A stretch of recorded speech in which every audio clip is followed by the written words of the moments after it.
Iya, iya Mas. Jadi riba itu bukan hanya berbahaya untuk pelakunya, tapi untuk keluarga gitu. Itu yang saya rasakan. Membayar hutang gitu. Jadi selama saya di bank itu saya sudah melakukan hal yang kalau menurut pemahaman saya itu riba itu hal yang racun gitu. Pada saat saya lupa itu saya diingatkan. Yang terakhir itu yang paling sakit itu saya mengalami kecelakaan. Nah, dari situ di momen yang terakhir ini itu yang paling menyakitkan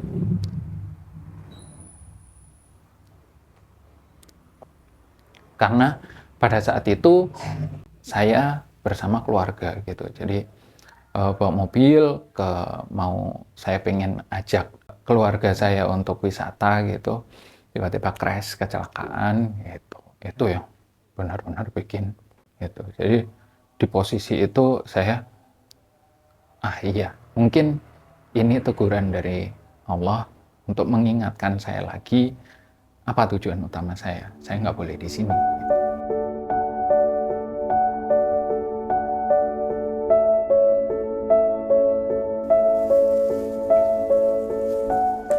Assalamualaikum warahmatullahi wabarakatuh.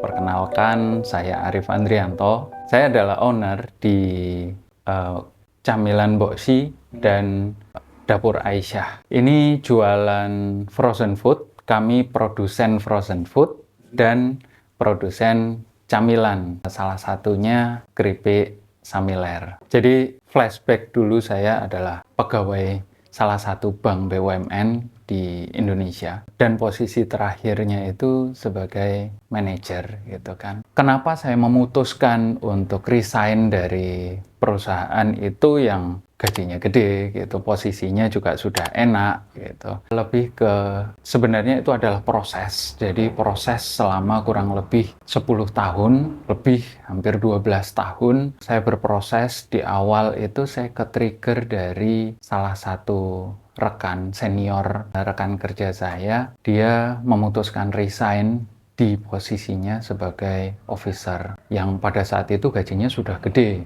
Pada saat itu saya masih jadi pelaksana gitu, masih jadi clerk di bawah dia. Nah, di situ saya terpantik kenapa gitu. Setelah saya tanya, setelah saya ngobrol dengan beliau, beliau menyatakan bahwa saya keluar karena untuk menghindari riba gitu. Nah, dari situ saya baru mencari tahu apa sih itu riba, kenapa kok kita sebagai muslim itu kita nggak boleh untuk melakukan riba gitu. Jadi itu prosesnya panjang, tarik ulur, maju mundur gitu. Saya juga mencari persetujuan, mencari afirmasi dari keluarga, dari orang tua gitu, dan itu butuh waktu yang cukup lama sampai akhirnya di tahun 2022 kemarin akhir itu saya sudah memantapkan diri, sudah membulatkan tekad dan sedikit nekat untuk resign gitu. Itu sih Mas. Jadi terus kenapa kok memilih bisnis di desa gitu yang jauh dari perkotaan? Yang pertama karena ini desa istri saya dan rumah saya sudah di sini gitu. Jadi kalau mau pindah lokasi lagi itu agak kurang memungkinkan ya dari segi rumahnya nanti kayak gimana, terus mau kontrak lagi kayak gimana, lebih ribet gitu. Terus yang kedua, selama proses 10 tahun untuk memutuskan untuk resign itu, saya dan istri itu sudah memulai usaha untuk belajar usaha, mulai usaha, dan banyak customer. Jadi customer base saya itu sudah terbangun di Sidoarjo dan sekitarnya gitu. Jadi di Sidoarjo, Mojokerto, Surabaya gitu. Jadi kalau misalnya saya mau pindah dari sini, membangun dari nol lagi gitu. Itu yang kedua, yang ketiga, kenapa memilih di sini? Ya, kenapa memilih usaha ini? Itu lebih ke saya ingin usaha yang padat karya gitu. Jadi selain jadi usaha, tujuan utama saya berbisnis, tujuan utama saya berusaha, bikin usaha ini bukan untuk memperoleh laba sebesar-besarnya, itu nomor sekian, tapi yang paling utama adalah bisa bermanfaat untuk orang lain gitu. Jadi bisa dibilang sebagai membayar hutang gitu. Jadi selama saya di bank itu saya sudah melakukan hal yang kalau menurut pemahaman saya itu riba itu hal yang racun gitu. Nah, sekarang saya berusaha untuk melakukan hal yang positif gitu. Jadi saya mencari usaha, mencari bisnis yang padat karya supaya orang-orang di sekitar tempat usaha saya itu juga bisa merasakan manfaat dari usaha saya gitu. Jadi tetangga-tetangga saya itu bisa, yang ibu-ibu yang lagi nganggur itu bisa saya bantu, bisa saya ajak untuk membantu usaha kami di sini. Jadi kita kerjasama gitu. Jadi sama-sama enak. Ada. Jadi ada momen dan itu nggak cuma satu ya, ada beberapa momen. Jadi kalau saya anggapnya itu adalah godaan gitu ya, adalah godaan ujian beneran saya pengen hijrah atau enggak gitu kan. Jadi pada saat itu posisi saya sudah mau berusaha untuk mau resign, tapi selalu saja ada momen karir saya meningkat, naik, terus gaji lebih bagus gitu kan, posisi lebih baik gitu kan, sesuai dengan passion saya gitu. Jadi sempat saya dipindahkan dari satu unit ke unit yang lain. Nah, unit yang baru ini itu sesuai dengan passion saya. Nah, di situ saya benar-benar hampir melupakan tujuan utama saya gitu. Tujuan utama saya untuk resign, untuk hijrah gitu kan.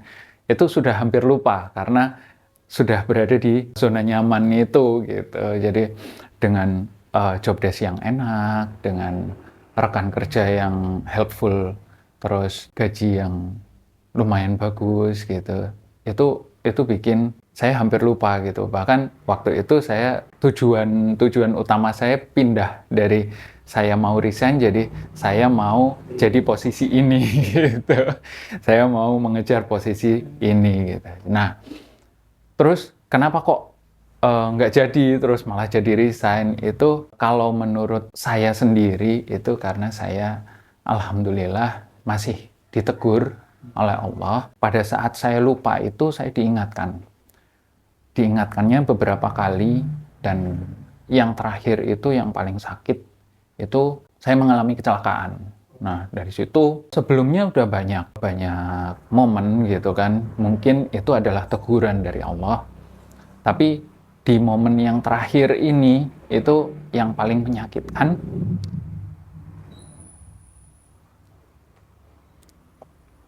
Karena pada saat itu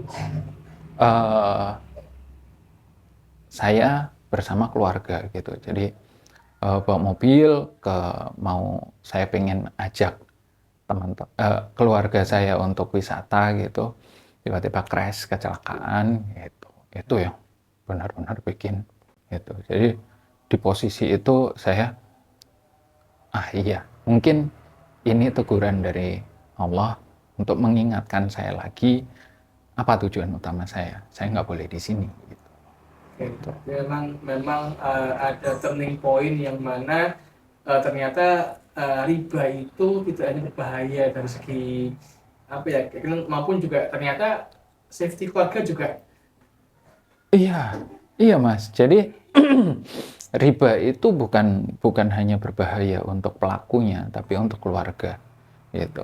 Itu yang saya rasakan. Oke, baik. Jadi itu ya. Nah, ketika awal ketika awal masih pengen resign, pastikan untuk bikin bisnis harus sudah punya visi.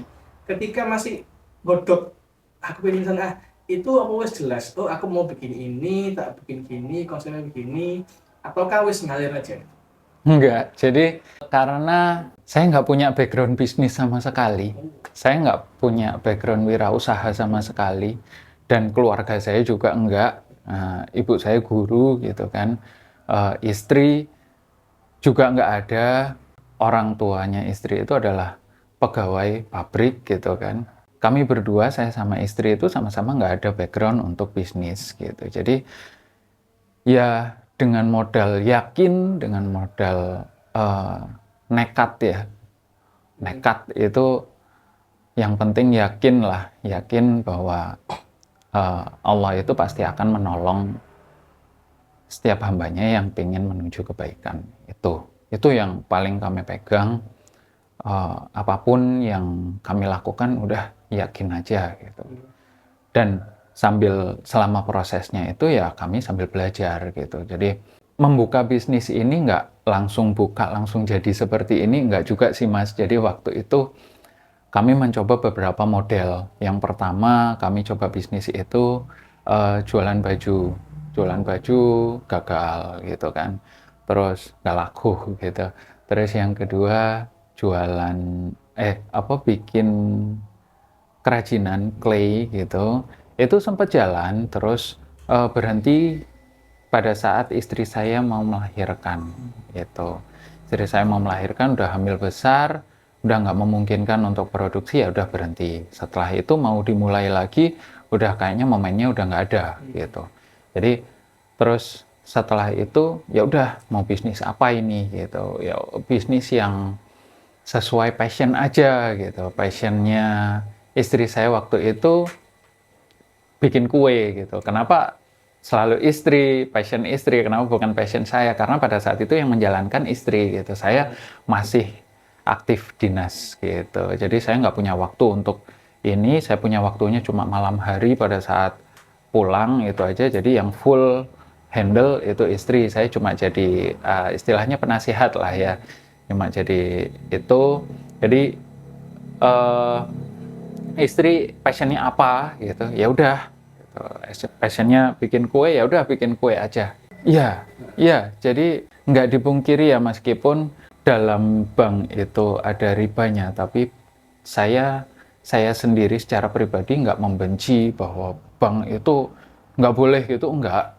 Banyak positifnya di situ. Saya banyak belajar di situ, mulai dari leadership, cara manage project, terus cara mengatur keuangan dan lain sebagainya, itu saya banyak belajar dari situ. Lebih ke komunikasi sih, tantangannya itu lebih ke komunikasi. Jadi beda kan ya, waktu di bank itu dengan latar pendidikan, saya pegang tim waktu itu, banyak tim gitu ya. Latar pendidikannya rata-rata D3 minimal D3, ada yang S1, jadi cara berkomunikasinya relatif lebih mudah gitu kan. Dibandingkan dengan bisnis sekarang, dengan anggota atau pegawainya dari ibu-ibu yang level pendidikannya SD gitu kan. Jadi ya, dan bahasa komunikasinya juga harus berubah. Jadi kalau dulu lebih top down, kalau sekarang saya berusaha untuk memposisikan diri sebagai partner gitu. Jadi saya mungkin ada 1-2 instruksi itu karena memang saya adalah ownernya gitu. Tapi ada sisi lain, misal saya mau menegur, saya mau apa, itu saya memposisikan diri sebagai rekannya. Ini seperti ini loh gitu. Kita beri contoh dulu. Ini seperti ini, jangan seperti itu. Jadi bukan kalimat perintah, tapi lebih ke arahan gitu yang lembut, karena semua pegawai saya itu usianya jauh lebih tua daripada saya ya. Jadi menjaga adab juga mereka biar bisa masuk. Dan saya juga dibantu oleh ibu saya, salah satunya itu sebagai mediator gitu loh. Misalnya ada satu hal yang ini memang harus ditegur gitu, ada hal yang kurang pas yang harus ditegur, tapi kalau saya yang menegur itu mereka akan nangkapnya itu kurang enak gitu. Jadi saya minta tolong ke ibu gitu, yang secara usianya sama, cara berkomunikasinya sama. Jadi saya minta tolong ke ibu, saya ngomong ke ibu dulu, Bu, ini harusnya seperti ini, seperti ini. Nah, ibu yang menyampaikan gitu. Untuk prosesnya, untuk bahan-bahannya itu kita jaga senatural mungkin. Kita sama sekali nggak pakai bahan pengawet, nggak pakai bahan pewarna. Jadi semua produk kami itu warnanya natural, nggak ada pewarna tambahan, nggak ada pengawetnya juga. Nah, pengawet kami ya di freezer gitu. Jadi ada beberapa item, contohnya bola ubi, itu kalau di freezer itu bisa tahan sampai beberapa bulan gitu. Selama itu di freezer. Tapi kalau udah keluar dari freezer, ditaruh di ruang terbuka, di suhu ruangan, itu hanya tahan berapa jam aja. Karena kami memang nggak pernah pakai bahan pengawet. Karena alasan kami itu supaya aman dikonsumsi oleh anak-anak juga. Gitu. Tuh. Oke.